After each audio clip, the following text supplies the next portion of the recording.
માંગરોળ તાલુકાના પાંજરાપોર તથા ગૌશાળાના સંચાલકો દ્વારા મામલતદારને આવેદનપત્ર પાઠવી ગુજરાત સરકાર પાસે ગૌ પોષણ હેઠળ રકમ વધુ આપવા માંગ કરાઈ છે। માંગરોળ તાલુકાના પાંજરાપોર તથા ગૌશાળાના સંચાલકો દ્વારા રાજ્ય ગૌ પોષણ યોજના હેઠળની ભાવ સહાયમાં વધારો કરવા માંગરોળ મામલતદારને પાઠવી આવેદનપત્ર રજૂઆત કરાઈ। તે આવેદનપત્રમાં જણાવ્યું હતું કે વર્તમાન સરકાર દ્વારા ગૌ પોષણ યોજના હેઠળ દરેક ગૌશાળાને જીવ દીઠ રોજના 30 રૂપિયાની સહાય મળી રહે અને ત્યારે હાલના સમયમાં એક જીવને ચારો પાણી અને દવાઓ સહિત નિભાવ માટે 30 રૂપિયા અપૂરતા છે। તેથી રાજ્ય ગૌ પોષણ યોજના અંતર્ગત મળતી આ સહાયની રકમમાં વધારો કરી હાલ તાત્કાલિક 100 રૂપિયા કરવા માંગરોળ તાલુકા ગૌશાળાના સંચાલકોના પ્રતિનિધિઓ દ્વારા મામલતદારને આવેદનપત્ર પાઠવી સરકાર સમક્ષ માંગણી કરાઈ છે। જયકેશ ગુજરાતી સાથે વિનુ મેસવાણીયા, માંગરોળ।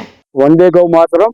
આજે મામલતદાર શ્રીને એક આવેદન પત્ર આપવામાં આવ્યું, જેમાં માંગરોળ તાલુકાની જુદી જુદી 41 ગૌશાળા અને પાંજરાપોળ દ્વારા એક આવેદન પત્ર આપવામાં આવ્યું છે કે જેમાં અત્યારે મુખ્યમંત્રીજીની જે ગૌ પોષણ યોજના છે એના અંતર્ગત એક જીવ માટે ફક્ત 30 રૂપિયાની સહાય કરવામાં આવે, જ્યારે એક જીવને પાણી માટે, ચારા માટે, એના નિભાવ અને દવાદારૂ માટે થઈ અને એક દિવસના 30 રૂપિયા એ ખૂબ જ ઓછી રકમ છે।